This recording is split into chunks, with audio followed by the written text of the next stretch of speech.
Have you experienced neck pain after you've been typing for a long period of time? I hear that a lot from my patients, and I myself experience the same thing after I've been typing my notes for a while.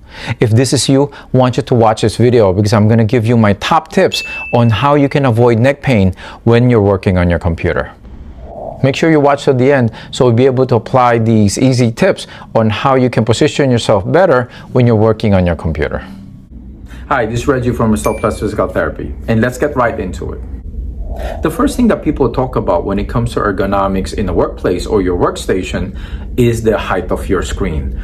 So the height of the screen is very important when it comes to your form, your posture, especially when it comes to the positioning of your neck.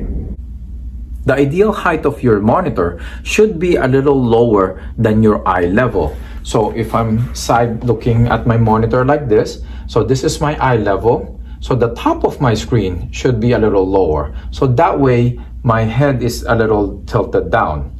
So my neck is flexed a little bit.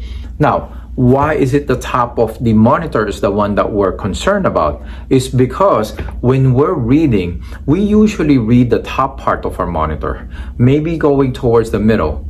Did you notice that you rarely read at the bottom part of your screen? Because when you get to the lower half of your screen, what do? Usually you scroll down already, meaning you bring the page up so you look at the top part again. So because of this, the height of the screen should be the top part of your screen should be a little lower than the eye level. So that way your head is tilted down a little bit and you're reading the top half of your monitor.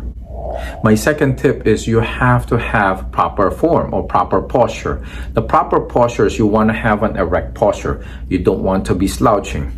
So from the side, if I'm looking at my monitor, I don't recommend slouching like this because when you slouch, look at what happens. Your chin is forward and your head and your neck is forward.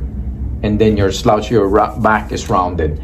Versus if you're upright, you're erect, you see the neck is lined up. So you want your ear, the earlobe here, to be in line with the tip of your shoulder. So if they're in line like this and you're looking down a little bit, this is your proper form. Definitely you don't want to be slouching. If these tips have been helpful to you, don't forget to click on that like button. The third tip that I have is the positioning of your shoulders. You want your shoulders down. You don't want your shoulders up and then the muscles are tight and all clenched up. Maybe the keyboard is too high. Or maybe the person is under a lot of stress. That's why the muscles are so tight. You want your shoulders down so that the muscles are relaxed and it doesn't put unnecessary pressure on your neck area. My fourth tip is frequent movement. I recommend moving every 15 minutes because you need new blood to go into that area, and also you want those lactic acid that have built up in those muscles to be removed by the blood that have been circulating.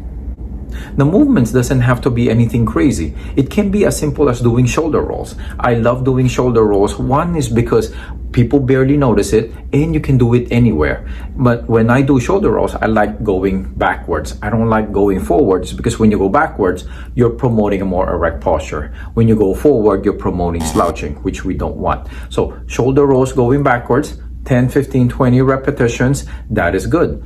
Another movement that I like is a shoulder blade squeeze. So imagine there's a penny between your shoulder blade and you're squeezing it. So you're going this way.